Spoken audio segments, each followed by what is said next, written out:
won and lost against the best. This old road's been a hell of a test. I'm still driving, I ain't slowing down. There's rules I love to break and bend, mistakes I've made again and again. But I tell you this, my friends, I'm still around. I hit it hard, man, so far, man. No laying up, no holding back. Ain't afraid of nothing, it's a natural fact. I hit it long, man. Welcome back, folks. The year 2014 Fantasy Football Keeper League. Of course, that is the legendary John Daly, the golfer, doing his best job with the country music scene. And sure, he does hit it hard. And I know this is a league full of heavy hitters. So welcome back. I wish I could have been here last week in the first of many in this brand new season. Now, we had a fantastic auction this year, as many of you are well aware. Some, of course, did better than others. I posted about a couple weeks ago, they ranked the top teams in this year's auction. The top four being the Niskayuna Nitro, Brothers Grimm, the Herkimer Hurricane, and the Bermuda Street Bumblebees. Those were the top four according to fantasypros.com. And of course, I can only speak for my own team. As I fell in week one, I know Brothers Grimm had a pretty poor performance as well. Only 115 points in week one. But Red and the Bermuda Street Bumblebees did a fantastic job. 184 points, one of the top scoring teams of the week, trailing only the Arizona Horned Frogs.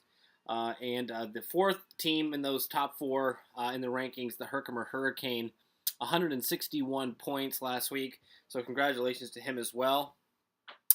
As far as the standings go, and to this point in the year, the good old boys, which has historically been the weaker of the two conferences, they won 3 of the 5 matchups in week one. So we'll see if the young guns can rebound this week and start pushing towards those playoffs. As we know, this league is always very tight. It can be just a few points that separate the winners from the losers. And of course, I want to congratulate again Batter Ray and his boys, the Horned Frogs, as the league's top scoring team last year and the runner-up in the playoffs, and Eric Gruner and Team Irrelevance, who once again was not irrelevant, with a championship as he continues on his dynasty stretch.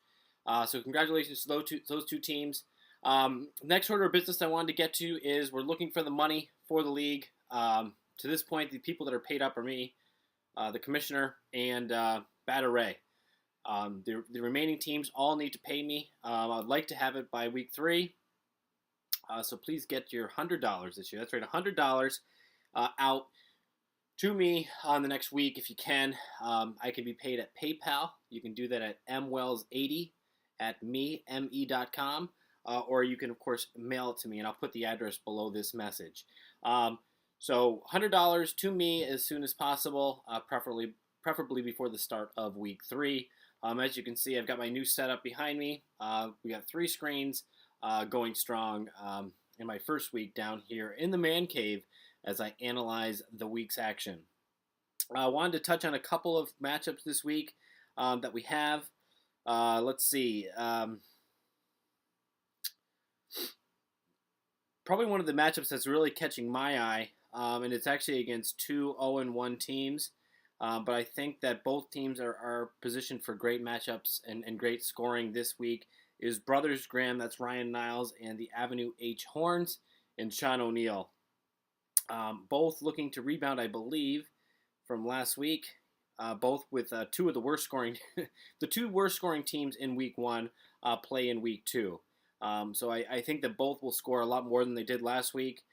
Looking quickly at the head-to-head matchup, obviously you expect big things from Peyton Manning. The running backs for Brothers Grimm, they're question marks. They could get in the end zone and have a decent day. But they also could be the kind of players that don't do a whole lot. Chris Ivory and Alfred Morris. I love the backfield with Avenue H Horns. with Monte Ball and C.J. Spiller. I just like them there, and I give them the edge. Quarterback, he's got Aaron Rodgers, so you got to believe Aaron Rodgers is going to be much better this week against the Jets, compared to how he was last week against a very tough Seattle Seahawk defense. So I think that it's a push there at the quarterback position, and Avenue H getting the advantage at running back. At wide receiver, as many of you know, Carson Palmer is out this week, but I still think Larry Fitzgerald is a strong play against the Giants. Giants have improved their secondary, but I still think that you have Larry Fitzgerald. You've got to put him in the lineup. And, of course, Dez Bryant. I think the Cowboys are going to play a lot better this week. Tony Romo, historically, has done very well in weeks following poor performances. I believe the statistic is he has like a 94.6 quarterback rating in weeks where he turns the ball over 2 or 3 times. So I think he'll bounce back, and that can only mean great things for Dez Bryant. Gronk, we'll see. Gronk, obviously, if he's on his game, he's always going to be the favorite at that position unless they're playing the New Orleans Saints. And Brothers Grimm also did have the Ravens defense already play, which put up 21 points. So that's always big when you can have your defense put up that amount of points. Just looking it over, I like Kendall Wright. I like T.Y. Hilton this week.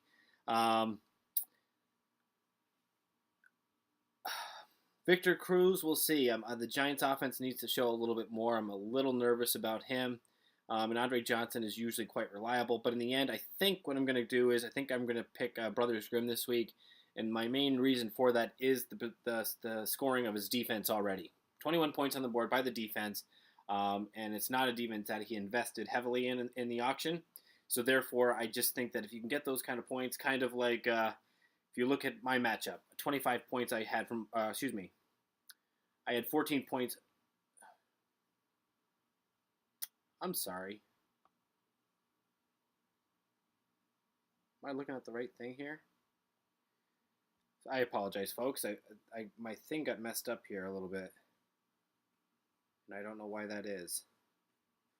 I'm hoping that the information I gave you on that first matchup was accurate. For some reason, my system is showing at 25 points for Cincinnati defense, and they have not played yet. So I'm a little thrown off there.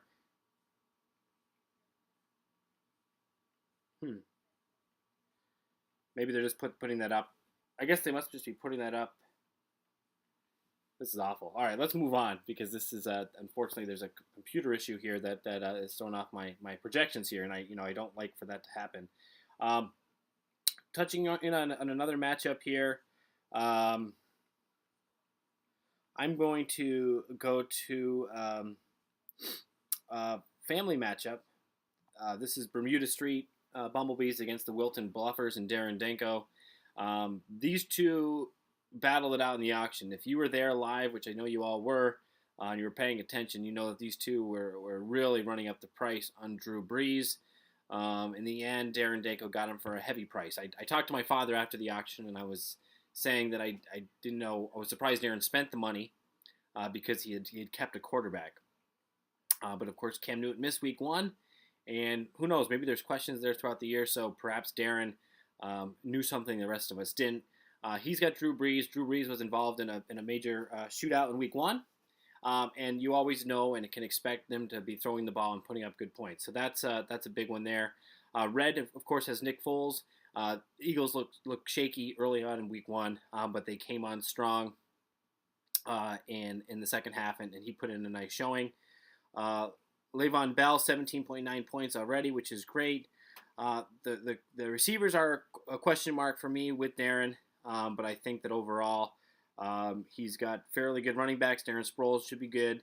Nosha Marino showed that he can still put up numbers outside of Denver, which is great. And Colston and Breeze, anytime those two hook up, that's double points for Darren, so that's fantastic. Red has always prided himself on his receiving core, going back to his own days as a receiver, I believe. He's got Reginald Bush in the backfield, and that offense looked very good week 1. Chris Johnson is always a threat to break one. I think what I would have to do, I have to go with Red with the edge here. He's already he got 14 points from his kicker, Justin Tucker. And he also has Julio Jones, A.J. Green, and Jordy Nelson. And if you look at top 10 rankings anywhere, on any site in America, those guys are going to be near the top each and every week. Red's got all three of them, and he's got a quarterback in a very potent offense. So although his running backs are not necessarily the strongest, they're not bad, and I think he's got enough to carry the day. And also Emmanuel Sanders in his lineup as well for Denver. So that's also a very strong one. And going back to what I said about the defenses previously, the fact that he has the fact that he got 14 points from his kicker in week 1 is obviously a huge benefit to his ball club. And that just is money already in the bank. You always expect, 6, 7, 8 points when you get up 12, 14 or more from the kicker. I always feel like that puts you in a great position to win the week because that's generally a position where everyone is fairly even week in, week out. So I'm going to take Red in the Bees this week. Although the projection is a 30-point game for Red, I think Darren's going to be much stronger than that. I think he's going to put up more points, and I think it's going to be a lot closer than you think. Big Blue's looking to rebound. That's going to be tough. Todd always strong. Todd, the championship has eluded Todd to this point, but he always has a very strong regular season. And I think that Big Blue likes to come on strong at the end. So I think that this week it's still going to be a Herkimer that will pull that one out. Crazy Sexy Cool against Rick Spice. I like Cool in this one. I know irrelevance sometimes feels irrelevant, and maybe we underestimate him at times. But he always seems to be there in the end, and he always seems to have a team that can win a championship. So I'm probably doing it again here, but Roddy White was surprisingly strong in week 1. I like that. We'll see what McFadden can do playing this week. Julius Thomas, always great. And Edelman proved that they're still going to throw him the ball, even with Gronk back. So I'm going to go with Cool here. I think he's got what it takes to win. And that's no disrespect to irrelevance. I'm still a little concerned, and he's my quarterback on the bench this week, but I'm still a little bit concerned on Washington's offense. They have the Jay Gruden, whose offense, as an offensive mind, is very good. But we'll see if Deshaun Jackson and RG3 can get on the same page here very soon. Pitta put up 6 points, so that's obviously a disappointment for Rick.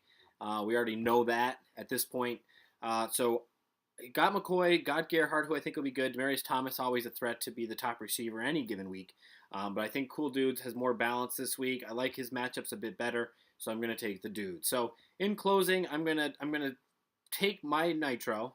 We'll see.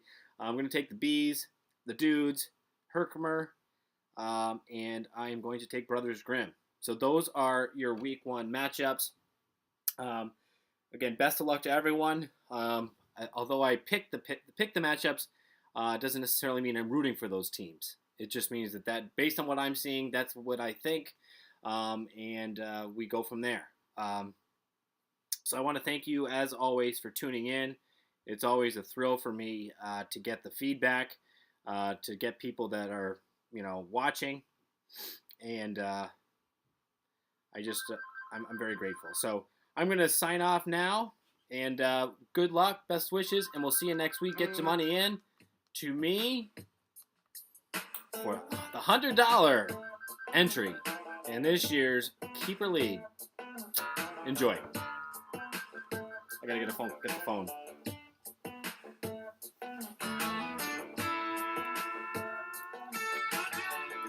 This is Mark. Go ahead. Hello? Hello?